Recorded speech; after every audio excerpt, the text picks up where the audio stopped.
So you want to buy your first sports car, but you don't know what to buy. Here are 3 different price points and 12 different cars that will suit your purposes very well. What's going on, everyone? Welcome back to the channel. If you guys are new here, do me a huge favor, go down and subscribe. Today I want to give you guys 12 cars that I think would make it good for sports cars. Now, some of these might make good first cars, but some of them won't. Some of these are going to require a little bit of a skilled driver. I would recommend that certain cars have at least 1 or 2 years of driving experience before you step into them, but some of them are going to be extremely good cars no matter what your driving experience is. One thing to keep in mind is insurance is going to be a little bit more expensive on these cars. Sports cars tend to be a little bit more expensive. I don't want to see any of you people in the comments say, that's not a good first car.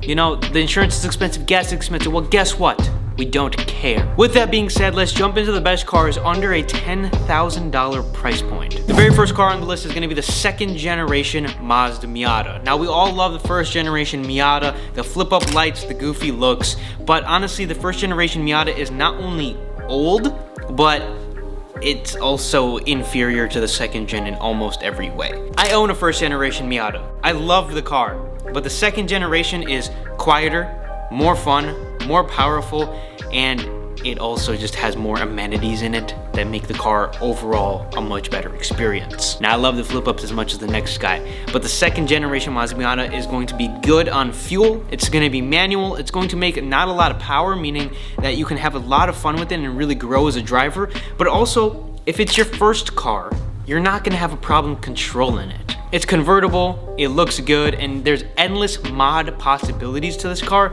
because there's so many manufacturers that make parts for it, which makes this car very, very fun to own. You really keep your eyes out there. Sometimes you can pick them up for $1,000 or $2,000, put a $1,000 motor into them, and you have a car for like $4,000 or $5,000. The second car on the list is going to be the Nissan 350Z. Everyone hates the 350, but honestly, it's a pretty good car. There's a reason why they went up so much in value. I'm starting to see a little bit of a decline, and you can get a nice one for under $10,000. Problem with the 350 is the interior kind of likes to fall apart, and they like to have weird, goofy issues, but not only that, they've all been beaten up, so finding a good one is gonna be hard. The 350Z makes a lot of power, it's rear-wheel drive, and it's manual. I wouldn't recommend this car to a beginner driver, however, but if you have a couple months or maybe even a year of experience, there should be no problem hopping into this car. Now, the 350Z comes in a convertible.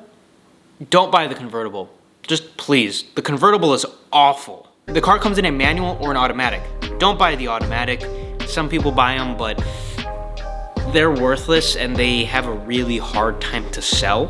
If you're buying a sports car, buy the manual. The automatic is slower than the manual transmission is going to be. Not only that, but like I said, resale-wise, it's not there. But if a manual doesn't quite fit the budget, you might be able to lowball a couple people with autos and learn how to do a swap. The third car on my list is going to be the Porsche 944.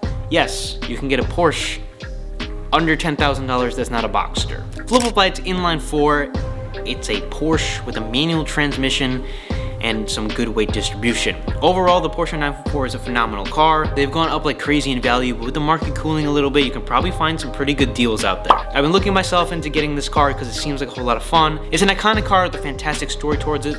You might not say it's not a real Porsche, but at the end of the day, it is an aging part of the Porsche heritage, and I don't suspect they're gonna stay under $10,000 for much longer by the way things are going. Jumping into cars under $20,000. Now, the first car I'm going to mention is going to be the Nissan 370Z.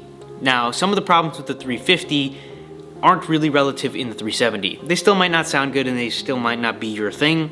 You can make them sound good if you try hard enough, however. The 370Z is a little bit newer, so you get more modern technologies in the car. You can really get anywhere between a 2009 and almost a 2019 in this price point if you look hard enough. The 370 will have a ton of nicer things that are going for it compared to a 370, so if you are wanting to jump an extra $10,000 in price, you're gonna get a whole lot more, which obviously is going to be double or more. Now, the next one is going to be another car that I own. I'm going to recommend you guys buy a BMW Z3 M Roadster. The Z3 itself is a phenomenal car that you can pick up under $10,000. However, the Roadster is an even better car with the 3.2 liter inline 6 that makes almost 300 horsepower. It looks phenomenal with the wheels, a little bit of a wider arches around the back, a bigger motor with more power. The car is a M3 merged with the Z3, and it doesn't get a whole lot better than that. They're reliable, and you can still find them well under $20,000, and I think they're cars that are gonna hold a decent amount of value. Or I just like to say that because I own one, but I think they're gonna go up. Number 6 on the list is going to be the Corvette C5, specifically the Z06 model. You can start to find Z06s just right about $20,000, and they're starting to go under. I think the Z06 for that price point is a no-brainer. 400 horsepower manual transmission only, and one of the truly last flip-up cars that was ever made. Does it really get better than that? American V8, 400 horsepower manual, and flip-up lights. You tell me. Now, cars under 30K that are going to make a great first sports car. Getting into car number 1 is going to be the Mustang GT.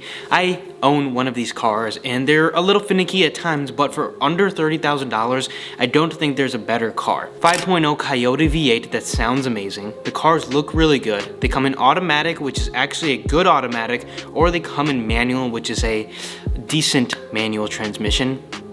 Decent at best, I should say. The cars are semi-modern, so they still have some technologies. You're probably not gonna be able to pick up a premium as of right now. In a few months, you might be able to pick up a premium. Getting Apple CarPlay into your original system is fairly easy. The cars are pretty modern when it comes to everything, 2015 plus. So you're getting a modern car with a V8 for less than 30K, and there's not really too much that beats that in my opinion. Plus, they make great daily drivers, and they're semi-practical if a two-door fits your needs. Now, getting into probably the only new car on the list is going to be the Toyota 86. Now, the 86 is not the most powerful car, but it is probably one of the most fun new cars on this list.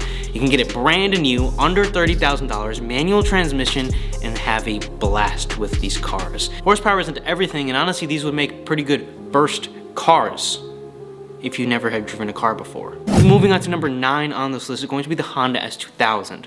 Now, these cars went above 30 like crazy. They're starting to get under 20,000, but I thought I'd bring them into the under 30 list because some people are going to say that you can't pick up a clean one for under 20, and they're still kind of hovering around that 22 to 21. You can pick them up under 20 for some clean ones, but you gotta get lucky and get a good deal. But for under $30,000, I still think it's a really good first sports car. It's a Honda, has Honda reliability, not too many things that go wrong, and the things that do go wrong you can fix yourself. Not to mention that they're convertibles, have a decent amount of power, and only come in manual. For number 10 on this list, I'm gonna bring up the Volkswagen GTI. Another new car, a hot hatch. It's only front wheel drive, unfortunately. And if you live in winter climates, it'd be the perfect daily driver. Manual DSG, and it's almost brand new, if not pretty much brand new. And you get all the amenities of a new car. You get a warranty, and you don't gotta worry about anything going wrong. Plus, it's also a very practical and a very good first car, even if you've never driven a car before. The next car is going to be the last generation of WRX, or the last generation of the hatch. For under $30,000, these cars are awesome. The reason why I don't bring them up earlier, don't bring up Subaru earlier in the list, is because Subarus tend to have issues. If you're buying a Subaru under 20, you're most likely going to overpay for a car that realistically should be under $15,000 or under $10,000. And if you're paying less than $10,000, you're most likely going to get someone's project that's going to just end up dying on you, and then you're not going to either have the means to put it back together, or you're just not going to want to because you're just looking for a fun car to drive. They tend to be more needy, but the newer generations of WRX, you can pick them up for under $30,000 with lower miles on them. Some might even still have warranties left on them. You can enjoy them. They're all-wheel drive, have good power, sound good, and they come in manual. Don't buy the automatic. Just don't do it. Final car on my list is going to be the Honda Civic Si, specifically the 10th generation Civic. The newer ones are going over sticker like crazy. The last coupe was in the 10th generation. The coupes look amazing in my opinion. The sedans are even more practical if that's what you're looking for. They only come in manual, front wheel drive. These cars no longer have VTEC, however, they are turbocharged, which means that you can up the boost and you can make a little bit more power and tune them to be very fun cars. And that is my list cars I think would make great first sports cars in every different price category. Obviously, some people don't have $30,000 and some people don't even have $10,000 to spend on a sports car, but it all depends on your budget. There's cars for every single budget, and I thought I would lay out some of my favorites in each category, and some things that might be practical and some things that might not be practical. Good for a first driver, not good for a first driver. Obviously, there's a ton more great first sports cars out there. I want to know your guys' first sports cars in the comment section down below. And, well, that's all I have for the video. So if you did enjoy, leave me a like, subscribe. And as always, I will see you guys in the next video.